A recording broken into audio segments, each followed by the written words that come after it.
नमस्कार, good evening. Health show में आप सभी का बहुत बहुत स्वागत है। आज के शो में हम खास तौर पर बात करेंगे ट्यूबरक्लोसिस यानी तपेदिक, क्षय रोग और रेस्पिरेटरी डिजीजेस यानी सांस संबंधी बीमारियों पर। इसके लक्षण क्या क्या होते हैं और इस पर कैसे काबू पाया जा सकता है और क्या क्या चीज़ें खास रहती है इस बीमारी के इलाज में, किस तरह से इलाज कराया जाए। बुखार रहना, छाती में दर्द रहना, वजन का कम हो जाना, थूक में खून आना और साथ ही रात के समय पसीना आना, खांसी का बरकरार रहना, साथ ही गैस्ट्रोइंटेस्टाइनल प्रॉब्लम यानी कि पेट में गड़बड़। बहुत सारे ऐसे लक्षण हैं जिनको देखकर पता लगाया जा सकता है कि शायद ये बीमारी हमें है। इसी पर चर्चा करने के लिए आज हमारे साथ स्टूडियो में मौजूद हैं हमारे दो एक्सपर्ट। हमारे साथ हैं डॉक्टर देश दीपक जो कि हैं डॉक्टर आरएमएल हॉस्पिटल से, और अगर हम बात करें ये सीनियर चेस्ट फिजिशियन हैं। और दूसरे एक्सपर्ट हैं हमारे साथ डॉक्टर रोहित सरीन जो है national institute of tuberculosis and respiratory diseases के डायरेक्टर, न्यू दिल्ली से। आपका बहुत बहुत स्वागत है। डॉक्टर साहब, मैं आपसे जानना चाहूँगी डॉक्टर रोहित कि जब हम टीबी की बात करते हैं तो एक स्टिग्मा है हमारे अंदर, हम छुपा जाते हैं। ऐसा लगता है राज की बात है, किसी को नहीं बतानी, लेकिन अनजाने में ऐसा लगता है कि इसको छुपाकर हम बहुत सारी बीमारियों को न्योता दे रहे हैं, औरों को भी फैला रहे हैं टीबी। आप बिल्कुल ठीक कह रहे हैं। असल में ये बीमारी क्यों करके इसका पहले इलाज नहीं था, तो ये रहता था कि जिसको ये बीमारी हो गई उसका अंत नजदीक है। इस कारण से लोग इस बीमारी के बारे में चर्चा नहीं करते थे। तो ये एक ऐसा स्टिग्मा है जिसकी वजह से इंसान खुद भी अपने आप पे विश्वास नहीं करना चाहता कि शायद मुझे टीबी है। जब वो डॉक्टर के पास भी जाता है और डॉक्टर उससे कहते हैं कि आपको टीबी है, तो वो उसकी बात नहीं मानता है, वो खुद विश्वास नहीं करना चाहता है, क्योंकि इस बीमारी से एक स्टिग्मा जुड़ा हुआ है, जबकि ये क्योरेबल है। अभी की ये 100% क्योरेबल है। मतलब मैं तो ये कहूंगा कि अगर किसी को टीबी है तो बनिस्बत अदर बीमारियों के, जैसे कि ब्लड प्रेशर हो गया या दमा हो गया, उसके कंपैरिजन में अगर हम ये देखें तो टीबी का तो 100% इलाज है और कुछ ही समय की बात है कि इसका इलाज पूरा इंसान करके बिल्कुल ठीक हो सकता है। परंतु फिर भी क्योंकि इसकी हिस्ट्री ऐसी है कि जब भी इस बीमारी से कोई पीड़ित होता था तो यही माना जाता था कि अब इसका भाई अंत समीप है। हाँ, और इलाज को बीच में भी छोड़ दिया जाता था। इलाज तो मतलब पिछले 60-70 साल से ही इसका आया है। तो इलाज क्योंकि इसका थोड़ा लंबा है, इस कारण ये है कि भी मरीज इसका इलाज बीच में ही छोड़ देते हैं। उनके जो भी लक्षण हैं ये तो महीने 2 में उनके ठीक हो जाते हैं, परंतु बीमारी ठीक नहीं होती, कीटाणु अंदर पनपता रहता है। और अगर उस वक्त इलाज छोड़ दिया जाए तो ये बहुत हानिकारक है, उसी मरीज के लिए नहीं परंतु उसके आसपास के जितने और भी लोग हैं जो भी उसके कांटेक्ट में आते हैं उनको भी बीमारी होने के चांस बढ़ जाते हैं और ड्रग रेजिस्टेंस की प्रॉब्लम भी इससे होने के चांस हो जाते हैं। जी डॉक्टर दीपक, आपसे जानना चाहूंगी, जब हमने कारण देखे कि किस तरह से ये बढ़ती है, लक्षण देखे, तो एक चीज, अगर किसी को ये बीमारी है और वो बाहर भीड़ भाड़ इलाके में जाता है या रेल में सफर कर रहा है, ऐसी जगह जहां और लोग भी हैं, तो इस तरह से वो फैलाता है इस बीमारी को। लेकिन क्या ऐसा काम करना चाहिए, मास्क लगाना चाहिए, या कौन कौन से एहतियात है जिसको बरत के आप इसे ना फैलाएं? हाँ, ये बहुत ही इम्पोर्टेंट सवाल है। इसमें कुछ बातें हमें समझनी चाहिए। डेफिनेटली टीबी जो है वो एक संक्रामक रोग है, कंटेजियस रोग है और एक से दूसरे को फैलता है। ये कोई जेनेटिक या हेरिडिटरी बीमारी नहीं है। और ये फैलता है जब हम सांस लेते हैं, खांसी करते हैं, छींकते हैं, तो जो हमारे अंदर कीटाणु है, जिस व्यक्ति को ये बीमारी है, जब वो खांसता है तो अंदर का उसका कीटाणु हवा में आ जाता है जी। तो जब दूसरे लोग उसी हवा में सांस लेते हैं तो उनके अंदर चला जाता है और उनको संक्रमित कर सकता है। लेकिन और हमें पता भी नहीं चलता, इसके जो लक्षण हैं बहुत समय बाद दिखाई देते हैं। बहुत समय बाद दिखाई देते हैं, बिल्कुल आपने ठीक कहा। लेकिन अगर हम भीड़ भाड़, दो बातें इसमें, एक कि अगर आपने अभी इलाज शुरू नहीं किया है तो और आप भीड़ भाड़ वाले इलाके में जा रहे हैं और आपको पता है कि आपको ट्यूबरक्लोसिस है, तो अगर आप अपने खांसी को और छींक को कवर करेंगे, ढक के करेंगे, जो कि सिर्फ टीबी से ही नहीं, बाकी जो सांस की बीमारियां हैं जैसे इन्फ्लुएंजा है या स्वाइन फ्लू है या उनसे भी बचाता है। तो मेरे को लगता है कि एक समाज के तौर पे हम लोगों को ये आदत डालनी चाहिए कि हम इधर उधर ना थूकें, इधर जब खांस रहे हैं तो उसको अपने मुंह को कवर करें, तो उससे ही इसका संक्रमण जो है वो कम हो जाएगा। तो ये जो 2 हफ्ते खांसी रहती है या ये ज्यादा एक्टिव होता है उस वक्त? देखिए, जब अगर आपको फेफड़े की टीबी है और आप खांसते हैं तो उसके खांसते वक्त वो कीटाणु बाहर हवा में आ सकता है। डेफिनेटली अगर आपने इलाज शुरू 2 हफ्ते एक कट ऑफ लिया गया है टीबी को डायग्नोज करने के लिए, पता करने के लिए। क्यों? क्योंकि बहुत सारे ऐसे दूसरे बुखार होते हैं जो कि 4-5 दिन या हफ्ते से कम में कम ठीक हो जाते हैं, तो उसको पता लगाने के लिए 2 हफ्ते का कट ऑफ लिया गया है। कई बार ऐसा होता है कि वायरल है, निमोनिया है या टीबी है, तीनों में से कुछ भी हो सकता है, तो ये पता लगाना बड़ा मुश्किल होता है। तो ऐसे में जब भी हमें खांसी हो किसी भी वजह से, कवर करके उसे हमें खांसना चाहिए, कॉफिंग करनी चाहिए। डॉक्टर साहब, आपसे एक बहुत ज़रूरी सवाल मैं करना चाहूँगी। अगर प्रेगनेंसी के दौरान माँ को टीबी की प्रॉब्लम है तो क्या यह बच्चे में ट्रांसफर हो सकती है, या फिर एक्सरे कराया जा रहा है, उस वक्त किस तरह से होने वाले बच्चे को या फीटस को बचाया जाए? देखिए, ऐसा है कि इन यूट्रो ट्रांसमिशन जैसे जो आप बात कर रहे हैं कि जब बच्चा माँ के गर्भ में होता है तो क्या उसको माँ से टीबी की बीमारी हो सकती है, ये बहुत ही एक रिमोट सी पॉसिबिलिटी है। हाँ। इसके बहुत चंद केसेस हैं जिनको कंजेनाइटल टीबी के रूप में हम देखते हैं, यानी डरने की जरूरत नहीं, बिल्कुल भी जरूरत नहीं है, बिल्कुल भी जरूरत नहीं है। और जो माँ है जिसको टीबी की बीमारी है, वो जो टीबी की साधारण दवाइयां हैं वो ले सकती है। उन दवाइयों से बच्चे को कोई नुकसान नहीं होता है। इनमें सिर्फ एक इंजेक्शन है जो स्ट्रेप्टोमाइसिन के नाम से जाना जाता है, जिससे हमको थोड़ा एहतियात इस्तेमाल करनी पड़ती है। पर जो बाकी दवाइयां हैं वो जैसे बाकी मरीज लेते हैं वैसे एक प्रेग्नेंट औरत भी ले सकती है। बिल्कुल।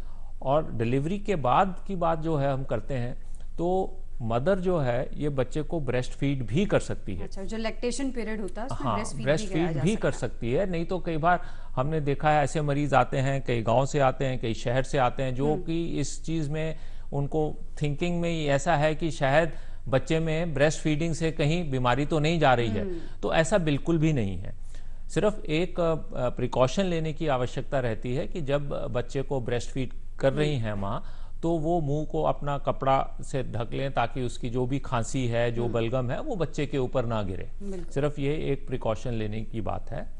और दूसरा ये भी है कि अगर माँ को टीबी की बीमारी है तो अगर छोटा बच्चा रहता है तो उसको थोड़ा सा प्रोटेक्शन के लिए हम एक दवाई भी देते हैं, आइसोनियाजिड। इसको हम कीमोप्रोफाइलैक्सिस के रूप में देते हैं जी। और ये हमारे देश में ये पूरी तरह से व्यवस्था जो भी इसकी है दवाइयों की, ये मुफ्त में उपलब्ध है, इसका कोई खर्चा नहीं है। आप किसी भी सरकारी केंद्र में जाएं तो माँ को भी दवाई मिलेगी और बच्चे के लिए भी जो उसको प्रोटेक्शन दे उसके लिए भी एक दवाई मिलेगी।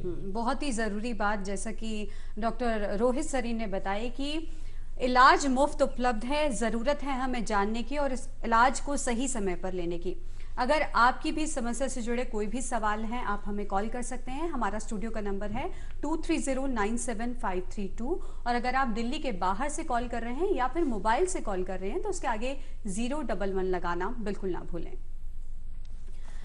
डॉक्टर दीपक, आपसे जानना चाहूंगी, अभी हमने बात की कैसे ट्रांसमिट होती है। ऐसा हो सकता है ये जेनेटिक तो नहीं है कि अगर मेरे पिताजी को हुई या मेरी माँ को हुई तो मुझे होगी, ये सिर्फ सांस से जुड़ी बीमारी है? बहुत अच्छा सवाल है कि लोग ऐसा सोचते हैं। हाँ। कि क्योंकि लोगों ने देखा है कि इसके पिताजी को थी या घर में किसी को थी और अब उसको भी हो गई, तो लोग सोचते हैं शायद ये हेरेडिटरी है, अनुवांशिक है। पर ये अनुवांशिक नहीं है, ये इकट्ठे रहने के कारण होती है। तो क्योंकि एक व्यक्ति से दूसरे व्यक्ति को हो सकती है, किसी को भी हो सकती है। तो अगर हम इसके बारे में हमें जानकारी होगी तो हम ऐसे मिथकों से दूर रहेंगे। तो बिल्कुल आपने सही कहा कि ये अनुवांशिक नहीं है। डॉक्टर रोहित, क्या एशियन और अफ्रीकन कंट्रीज में ज्यादा होती है? ऐसा कहा जाता है कुपोषण या फिर साफ सफाई ना रखना या एहतियात ना बरतना, क्या ये कारण है? क्या कुछ सालों में इसमें तब्दीली आई है, लोगों में जागरूकता बढ़ी है इसको लेकर? देखिए, ये कहना मैं कहूँगा बिल्कुल सत्य है आपका कि जब भी शरीर की इम्यून सिस्टम में कोई भी गिरावट आएगी तो उस इंसान को टीबी होने की संभावना बढ़ जाती है। जी। और जो कुपोषण है या आज का जो वातावरण है, टेंशन है, तनाव है, उसमें इंसान का जो भी बीमारी, हाँ, बीमारी को दूर करने की क्षमता है वो कम पड़ जाती है। इस कारण वो इस बीमारी से घिर जाता है। जी। अगर किसी को अच्छा न्यूट्रिशन दिया जाए, भोजन दिया जाए तो बेटर रहेगा। दूसरा, जैसे आपने ऐसी कंट्रीज, अफ्रीकन कंट्रीज के बारे में बात की है, वहाँ पे एक HIV की प्रेवलेंस बहुत ज़्यादा है। HIV एक ऐसी बीमारी है जो इम्यून सिस्टम को बिल्कुल गिरा देती है, नष्ट कर देती है। तो इसी कारण हम देखते हैं कि अफ्रीकन कंट्रीज में टीबी बहुत बढ़ रही है, क्यों करके HIV वहाँ पे ज़्यादा प्रेवलेंट है। बिल्कुल। फॉर्चुनेटली इंडिया में हमारे पास HIV की प्रॉब्लम तो है, नंबर्स तो बहुत ज़्यादा हैं, क्यों करके हमारी आबादी ज़्यादा है, परंतु उसकी प्रेवलेंस इतनी ज़्यादा नहीं है। अगर हम पर लाख पॉपुलेशन देखेंगे तो HIV इतनी ज़्यादा नहीं है। और इस कारण HIV की वजह से हिंदुस्तान में इतनी टीबी नहीं है, अनलाइक जो अफ्रीकन कंट्रीज हैं जहां पे टीबी ज्यादा है। बिल्कुल। डॉक्टर दीपक, इन्हीं की बात से मुझे एक चीज याद आ रही है, क्या डायबिटिक जो पेशेंट्स होते हैं या कैंसर पेशेंट्स जो कीमोथेरेपी ले रहे हैं, उनकी इम्यूनिटी भी कम हो जाती है, तो उन पर भी टीबी होने का असर ज्यादा मंडराता है? बिल्कुल सही कहा आपने। जिन लोगों को डायबिटीज है या कैंसर है या कैंसर की दवाइयों पर है, जिसको हम कीमोथेरेपी बोलते हैं, जो कि हमारे शरीर की प्रतिरक्षण क्षमता जो है, जो इम्यूनिटी जिसको बोलते हैं, उसको कम कर देता है, तो इन लोगों को होती है। एक और बात है कि इन लोगों के जो लक्षण हैं वो साधारण लोगों से भिन्न हो सकते हैं। अच्छा। वो उनमें हो सकता है कि लक्षण कम नजर आए, और कई बार ऐसा होता है कि इनमें टीबी का पता देर से लगता है, और क्योंकि इनमें जल्दी भी फैलती है, थोड़ा डिफरेंट होती है, तो हम इसलिए उसको हम बोलते हैं एक हाई इंडेक्स ऑफ सस्पिशन, जिसको कि हम उन लोगों में ज्यादा सोचते हैं कि कहीं ये टीबी तो नहीं है। जी बिल्कुल, इसी पर चर्चा जारी रखेंगे। मिथिलेश जी जुड़ गए हैं हमारे साथ मध्य प्रदेश से। जी पूछिए अपना सवाल। बहुत बहुत स्वागत है आपका हेल्थ शो में। जी नमस्ते मैडम। जी नमस्कार। जी मैडम, मैं ये पूछना चाहता था कि मुझे थोड़ी इसमें तकलीफ होती है, मैं क्या सांस लेता हूँ, और इस समय जो ठंडी है तो मेरे साथ कफ होता है, बलगम निकलता है हल्का फुल्का, और यदि कुछ खट्टा खा लो, कुछ भी ऐसा खा लूं, दही या चटनी वगैरह, तो थोड़ी उसका इंटेंसिटी और बढ़ जाती है। ये कब से है आपको दिक्कत?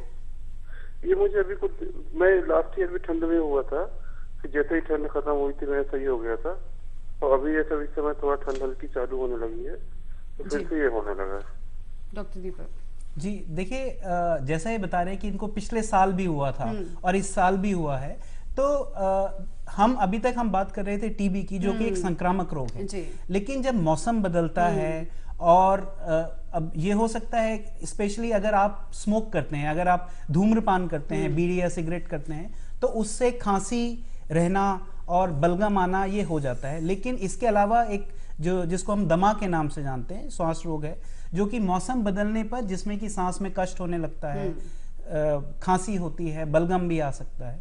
तो मेरे को लगता है कि क्योंकि वो इस मौसम के बदलने के टाइम होती है, तो उस तरह की reactions all because of weather change. जी तो उस तरह की समस्या लगती है इनकी। जी हाँ, पर इसमें मैं ये जरूर कहना चाहूंगा कि फिर भी इनको अपने बलगम की जांच जरूर करवानी चाहिए, क्यों करके कब किसी को क्षय रोग हो जाए ये कहना बहुत मुश्किल है। और अगर हम इस सिम्टम को नजरअंदाज कर देते हैं तो फिर हम एक मौका खो देते हैं। यानी कि कई बार जो लक्षण है वो साल, 2 साल और 3 साल बाद भी आते हैं। तो इसीलिए आपने कहा कि जांच करानी बहुत जरूरी है। बिल्कुल। डॉक्टर दीपक, अभी हम बात कर रहे थे कौन कौन से पेशेंट्स हैं, क्या किडनी की प्रॉब्लम जिनको होती है या ऑर्गन ट्रांसप्लांट जो कराते हैं, उनमें भी टीबी की प्रॉब्लम हो जाती है? बिल्कुल, आपने सही कहा। हम देखते हैं कि जिन लोगों को किडनी की बीमारी है, जो डायलिसिस पे है, डेफिनेटली उनमें ज्यादा होती है ये टीबी, क्योंकि अगेन वही बात है कि प्रतिरोधक क्षमता कम हो जाती है। और जब ऑर्गन ट्रांसप्लांट होता है, जैसे किडनी ट्रांसप्लांट होता है, तो क्योंकि वो किडनी किसी दूसरे शरीर की होती है, तो ऐसी दवाई दी जाती हैं जिससे कि उस ऑर्गन को रिजेक्ट ना करे बॉडी, मतलब बॉडी की इम्यूनिटी कम हो जाती है उससे। तो बॉडी की इम्यूनिटी कम होगी तो फिर टीबी का होने के चांसेस फिर से ज्यादा हैं। जी। बच्चों की अगर हम बात करें, बीसीजी का टीका लगाया जाता है, वैक्सीनेशन कार्ड को हम मेंटेन करके रखते हैं, तो किन किन सूरतों में ऐसा है बीसीजी का टीका बच्चे को लगा हुआ है लेकिन फैमिली में किसी को ये प्रॉब्लम है, तो क्या चांसेस रहते हैं टीबी होने के अगर एहतियात ना बरते तो? देखिए, जो बीसीजी का टीका है ये जो अडल्ट फॉर्म ऑफ टीबी है जी, उसको प्रिवेंट नहीं करता है। बीसीजी का टीका सिर्फ बच्चों में सीरियस फॉर्म्स ऑफ टीबी, जैसे दिमाग की टीबी हुई जी, या बोन शरीर, हाँ, शरीर के किसी और भाग की टीबी हुई, मिलियरी टीबी हुई, ऐसे सीरियस फॉर्म्स ऑफ टीबी को प्रिवेंट करता है। परंतु जो साधारण टीबी है उसको प्रिवेंट नहीं करता है। नहीं करता। और अगर हमने बीसीजी का टीका लगाया है और परिवार में किसी और को टीबी है तो इस बच्चे को टीबी होने की संभावना भी रहती है। इस करके जो भी मरीज है टीबी का, उसको एहतियाती रूप में दवाई लेनी चाहिए, क्योंकि जब वो दवाई लेता है तो ऑटोमेटिकली उसके कीटाणु कमजोर पड़ जाते हैं और उसकी इन्फेक्ट करने की क्षमता भी कम हो जाती है। इस कारण जैसे माँ बाप हैं, भाई बहन हैं, तो अगर उनमें से किसी को टीबी है तो अगर वो दवाई लेता है तो खुद ब खुद हम कहेंगे कि भी वो इन्फेक्शन को प्रिवेंट कर रहा है। दूसरा, जब वो खांसी करता है तो मुंह पे कपड़ा रखे ताकि भाई जो भी उसके बलगम है या कीटाणु वातावरण में नहीं, हाँ, तो थूके तो उसको इधर उधर नहीं थूकना है। उसको आपने एक किसी डिब्बे में थूक के उसको कहीं बाहर या तो मिट्टी में दबा दे या फ्लश सिस्टम में फ्लश कर दे, मतलब कहीं ना कहीं इस तरह से फेंकना है। इधर उधर अगर थूकेगा तो फिर मुश्किल पड़ती है, फिर फैलने की संभावना बढ़ जाती है। बिल्कुल। डॉक्टर साहब, मौसम बदल रहा है, जैसे कि अभी हमने कॉलर की बात भी सुनी, तो अभी दिवाली का सीजन भी आने वाला है। दिवाली से 3 दिन पहले और उसके 3 दिन बाद ऐसे आपके पास बहुत सारे केसेस आते होंगे। पहले घर में व्हाइट वॉश चल रहा है या फिर इस तरह की पेंट की बदबू से अस्थमा के पेशेंट्स को प्रॉब्लम होती है। पहले और बाद में जब केसेस बढ़ते हैं तो आप क्या सलाह देना चाहेंगे जो व्यूअर्स ये प्रोग्राम देख रहे हैं कि पटाखे कितने कम जलाएं? देखिए, ये निस्संदेह इसमें कोई दो राय नहीं है कि प्रदूषण किसी भी फॉर्म में हो वो नहीं होना चाहिए या उससे सांस की बीमारियां बढ़ती हैं। पटाखे चलाना एक ऐसा है जो कि हम अपने पैर पे खुद कुल्हाड़ी मार रहे हैं कि पटाखों से प्रदूषण होता है। और प्रदूषण में इनफैक्ट एक स्टडी हुई है जिसमें देखा गया है कि 200 गुना पॉल्यूटेंट्स बढ़ जाते हैं कई बार दिवाली के बाद। और ये सर्वविदित है, सब अस्पतालों में जिन लोगों को सांस की बीमारी है वो देखा जाता है कि दिवाली से अगले दिन या जब भी पटाखे चलाए जाते हैं उससे अगले दिन और अगले कुछ दिनों तक जो ज्यादा मरीजों की संख्या होती है जी। तो इस बिल्कुल मतलब पटाखे चलाना जो है, हालांकि एक परंपरा है हमारे देश में, लेकिन मेरे को लगता है कि त्योहार मनाना, एक खुशी का त्योहार मनाना है, तो उसके बहुत सारे तरीके हो सकते हैं। और एक समाज के तौर पर हमारी एक सोशल रिस्पॉन्सिबिलिटी है कि जो लोग हैं हमारे समाज में जिनको की रेस्पिरेटरी डिजीजेस हैं, हम उनका ध्यान रखें। यानी कि हम पैसे भी जाया कर रहे हैं, उसमें प्रदूषण भी बढ़ा रहे हैं, अपने घर वालों का, समाज का भी नुकसान कर रहे हैं। ये एक बहुत बड़ी बात है जिस पर हमें सबको मिलकर सोचना चाहिए। और भी बहुत सारे नुकसान हम देखते हैं कि साल दर साल कितनी आग लगती है, जलने के वो आते हैं। तो इसमें पटाखे तो जितनी दूर रहें उतना अच्छा है। बिल्कुल। तो जब बुजुर्गों को सांस की दिक्कत होती है तो या फिर ये एक एज फैक्टर के साथ आती है या फिर कौन सी चीजें ज्यादा होती हैं उस वक्त? देखिए, बुजुर्गों को एज के साथ सांस की दिक्कत हो जाएगी ऐसा कोई लाजमी नहीं है। अच्छा। ये जरूरी नहीं है। होता यह है कि अगर जैसे हमारी एज बढ़ती जाती है हमारे एक्सपोजर बढ़ता जाता है। हमारा जो क्यूमुलेटिव एक्सपोजर हम जिस चीज को बोलते हैं, स्मोक को हुआ जैसे कि अगर आपके परिवार में कोई स्मोक करता है या आप खुद स्मोक करते हैं, तो जैसे एक ये देखा गया है कि एक इतना जब एक्सपोजर हो जाता है उसके बाद बीमारी के लक्षण सामने आने शुरू होते हैं। तो इसलिए बड़ी उम्र में हमें वो बीमारियां ज्यादा नजर आती हैं क्योंकि तब तक वो डेवलप हो जाती हैं। जी। तो और कुछ और बीमारियां हैं जैसे कि कैंसर है, वो भी जैसे जो लोग धूम्रपान करते हैं उनको रिस्क ज्यादा है और समय के साथ उसके चांसेस बढ़ते रहेंगे अगर आप स्मोक करते रहें तो। या ड्रिंक भी करते हैं तो। बिल्कुल, ड्रिंक करने की अपनी समस्याएं हैं अलग। जी बिल्कुल। डॉक्टर साहब, आपसे मैं जानना चाहूंगी, टीबी वाले मुद्दे पर हम आते हैं। एक कॉलर जुड़ गए हैं, अभी उनका कॉल लेते हैं, फिर आपसे चर्चा जारी रखेंगे। जी पूछिए अपना सवाल। बहुत बहुत स्वागत है आपका हेल्थ शो में। मेरा नाम अनिल गुप्ता है मैम। जी नील गुप्ता जी, अपना सवाल पूछें और अपने टीवी सेट का वॉल्यूम बिल्कुल बंद कर दें, सिर्फ फोन के जरिए हमसे बात करें। जी मेरे को अस्थमा की भी दिक्कत है, नेबुलाइजर ले रहा हूँ जी। और मेरे को टीबी की भी दिक्कत है। 1.5 महीना पहले सीटी स्कैन से पता लगा, मैंने बलगम एक्सरे वगैरह सब जांच कराई थी, उसमें कुछ भी नहीं आया था। 1.5 महीने से मैं दवाई ले रहा हूँ, तो आगे वो मेरे को कैसे पता लगेगा दवाई असर कर रही है या नहीं कर रही है, और कितने दिन दवाई खानी पड़ेगी मेरे को?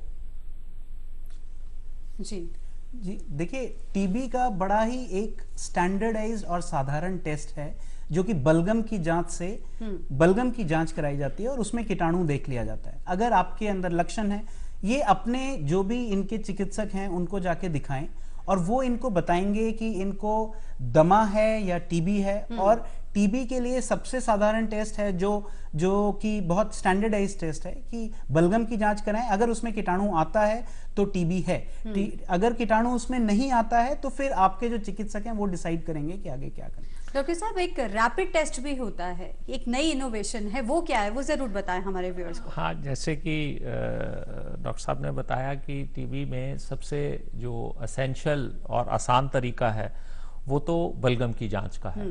और ये बलगम की जांच करने का जो तरीका है, विधि है, वो भिन्न भिन्न प्रकार की है। और इसमें आज की डेट में एक मॉलिक्यूलर टेस्ट आया है जिसको हम रैपिड टेस्ट भी कहते हैं जी।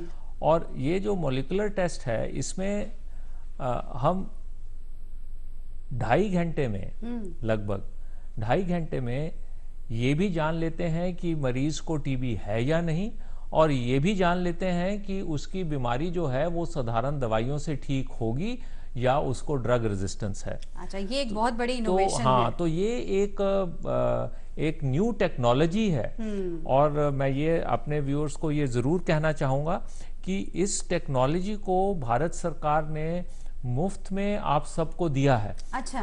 तो इस करके अगर आपको थोड़ा सा भी शक है कि भी हमें खांसी है और टीबी हो सकती है, तो अपने करीब के स्वास्थ्य केंद्र पे जाइए और उनसे आप जिक्र कीजिए, और ज़रूर ये होगा कि आपकी डायग्नोसिस ठीक हो जाएगा। जैसे कि इस व्यूअर ने ये कहा कि मुझे मालूम नहीं पड़ रहा है, बलगम में कीटाणु नहीं आ रहे हैं, तो अगर वो इस आधुनिक टेक्निक से टेस्ट करेंगे तो मालूम होने के चांसेस बहुत ज़्यादा हैं। बिल्कुल, और जो कि मुफ्त उपलब्ध है, जैसा कि आपने बिल्कुल बताया। जगह जगह उपलब्ध है। डॉक्टर साहब, आखिर में क्या संदेश देना चाहेंगे आप? देखिए, टीबी के लिए जो सबसे ज़रूरी बात है कि अगर आपको डायग्नोसिस हुआ है कि आपको टीबी है तो अपना इलाज पूरा लें, बीच में कोताही ना बरतें। दवाई जिस मात्रा में, जितनी और जिस समय आपको बताई गई है उसी समय लें, अपने कन्वीनियंस के हिसाब से नहीं लें। और अगर इसका रेगुलर प्रॉपर ट्रीटमेंट होगा तो ये बहुत सारी दूसरी बीमारियों से बहुत आसानी से इलाज हो जाने वाली और सरल बीमारी है। डॉक्टर रोहित, आपसे जानना चाहूंगी, ड्रग रेजिस्टेंस की जब हम बात करते हैं, दवाई को बीच में छोड़ देते हैं, हमें लगता है कि उल्टी आ रही है या फिर कोई और प्रॉब्लम्स बढ़ रही है, ऐसे में हम दवाई को छोड़ते हैं, ये बहुत बड़ी नासमझी है, तो क्या सलाह देंगे हमारे व्यूअर्स को?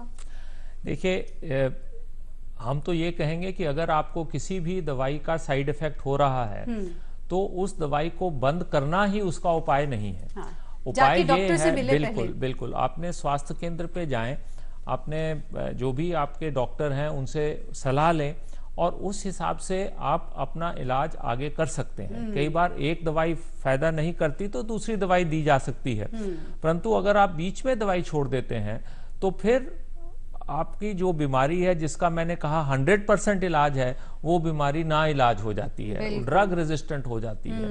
और ड्रग रेजिस्टेंट टीबी की एक तो क्योर बहुत कम है जी, और दूसरा मतलब डेथ रेट बहुत ज्यादा है। हाँ। और बहुत लंबे अरसे तक दवाई लेनी पड़ती है। इसीलिए इन बातों का ध्यान रखना बहुत ज्यादा जरूरी है। आप दोनों ने नई जानकारी हमें दी, अपना कीमती वक्त दिया, आप दोनों का बहुत बहुत धन्यवाद। थैंक यू सो मच, बहुत बहुत धन्यवाद। तो फिलहाल हेल्थ शो में आज इतना ही। हमारी पूरी टीम को दीजिए इजाजत। नमस्कार।